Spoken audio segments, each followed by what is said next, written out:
And finally, the face-off between Nigeria and the United Arab Emirates, UAE, over flight slots seems to be coming to an end. The UAE authorities have given Airpeace 7 flight slots to Dubai. Meanwhile, the United Kingdom has also removed Nigeria and 11 other African countries from its travel red list as a result of Omicron variant of COVID-19. I don't know what happened. Let's talk about this UAE. Yeah, there's something you call reciprocity in diplomatic terms. You dagger me, I dagger you back.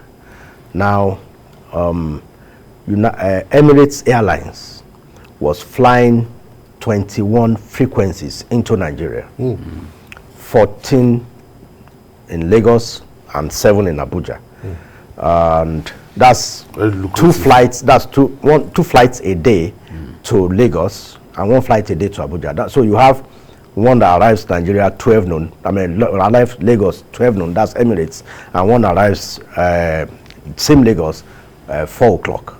So 2 flights every day to Lagos, making 14 a week. Then every day 1 to Abuja. That's 21. Now you give Airpeace 3 slots. And as if that's not bad enough, you didn't allow Airpeace to land in Dubai. They have to go and land in Sharjah. Sharjah is like from Lagos to Ibadan. So it's like if somebody flying into Nigeria, you go and land in Ibadan, and you now maybe commute to Lagos, where we are, because Lagos. So now the Nigerian government said, I must say kudos to Hadi Sirika on this. He said, you must increase the frequency of Airpeace to at least 7 and allow them to land in Dubai. So they have acceded to the 2. They have written Airpeace now that, yes, Airpeace, you can land in Dubai now and not in Sharjah. And even that of Emirates has been reduced from 21 to 14. So 1 flight into Lagos and 1 flight into Abuja. At least for the time being. Which is, I would say they still have an edge, but then Airpeace too must live up to that billing. There must be no disappointments. There must be no cancellation of flights. They must make sure that they live. There must be no inconsistencies, because these are some of the things the Emirates authorities, the Dubai authorities cited, that when you give them this number of frequencies, they don't meet up to it at times and stuff like that. But as we have it today, and it's a very good development from the Nigerian authorities, and which has also translated to our being allowed into London too. Okay, what happened to the United Kingdom? Why the change of mind? Because I saw pictures of the so-called quarantine people that were quarantined in the UK after they have paid over £2,000 and what they were giving them, and the hotel there was a fire alarm, so they had to come out, and I saw the kind of treatments they gave them. So what made the United Kingdom actually back down? No, I think the Nigerian authorities, although Nigeria was not the only country affected, but the Nigerian authorities said they were going to hold on. They didn't really implement the reciprocity against the UK. Okay. They said they will wait, and during that period they were interfacing with them. You got to give credit to the Secretary of the Government of the Federation, because when this thing happened and the Dubai authorities then said, oh, what we are going to do is... Let me just hold your thought there. We'll take this break. When we come back, we'll talk more. Please stay with us. Don't go away.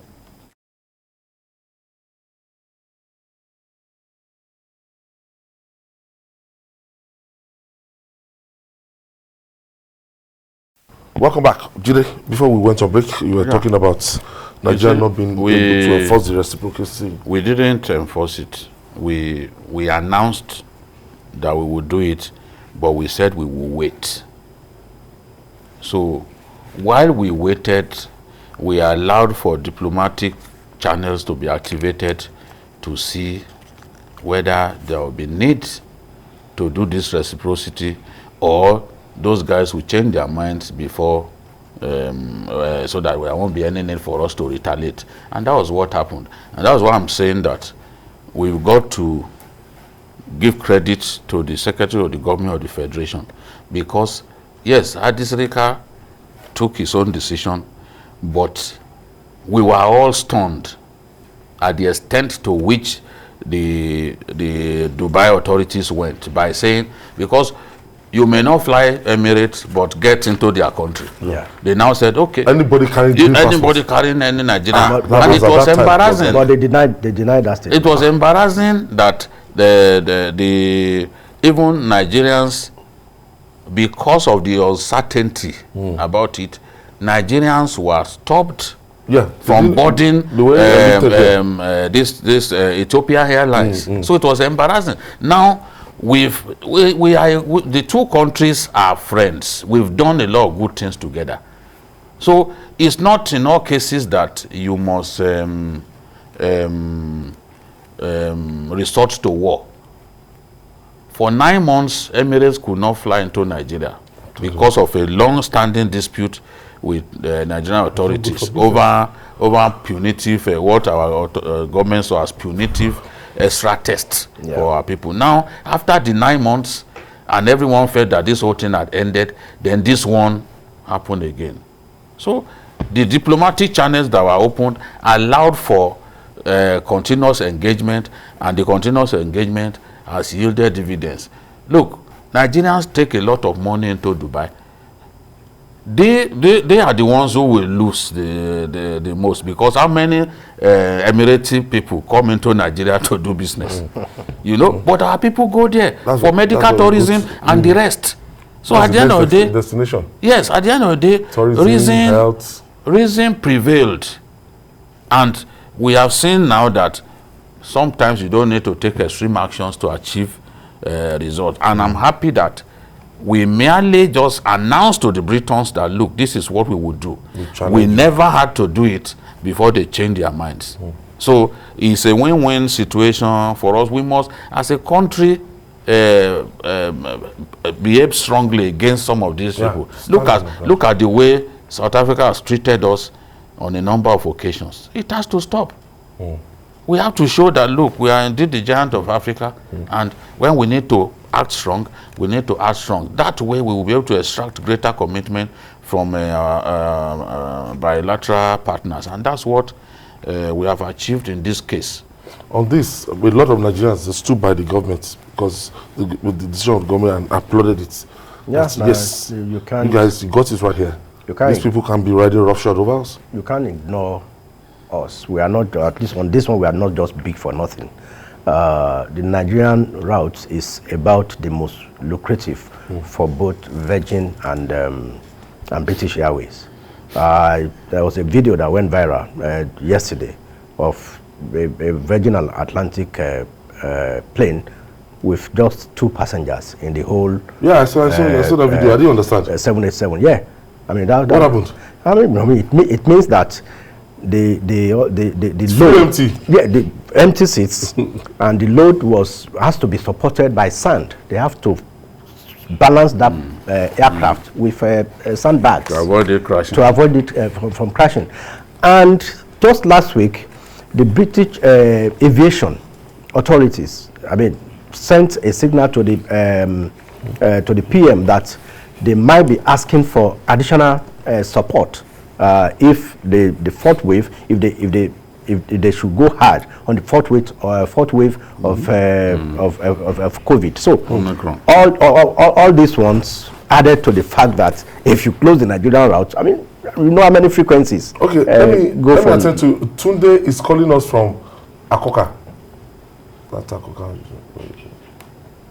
Hello, Tunde. Oh, we lost Tunde. So we have a number of flights apart from BA and Virgin. We have KLM, Air France, and even Lufthansa. going to UK every day en route other hubs to Heathrow and Gatwick. So the Nigerian airspace is one that the British government cannot afford to play with. I pray that we continue to get our diplomacy right. What are they even doing? We get vaccinated. At the end of the day, people still fall for this thing. That is it. People get so-called boost. Booster, whatever. Booster jab. So at the end of the day, the vaccination offers little or no protection to people. Look at what's happening in the UK now. Those football clubs, players who have been vaccinated, they are still falling sick. The thing. So but they should understand that this to punish people. Yes, they should understand that people are getting ill because of the cold weather. The impact of COVID increases with the cold weather, with the onset of the cold weather, winter. So they should understand that. So it's not as if it is Omicron or Delta that is coming from Nigeria. It's not. It's even alien to us. This thing emanated from China. So they shouldn't blame us from. And they will not treat China like that. They will treat China like that. If this thing emanated from China, Africa, that is the author. So they should going forward. They should treat us with some respect. Principality of COVID. You are not treating them like that. You are treating us shabbily. They have their own vaccination. You can take care of the situation. Muji Jami, thank you so much. And the maestro himself, Papa Jide Kolade, thank you for your contribution. Always.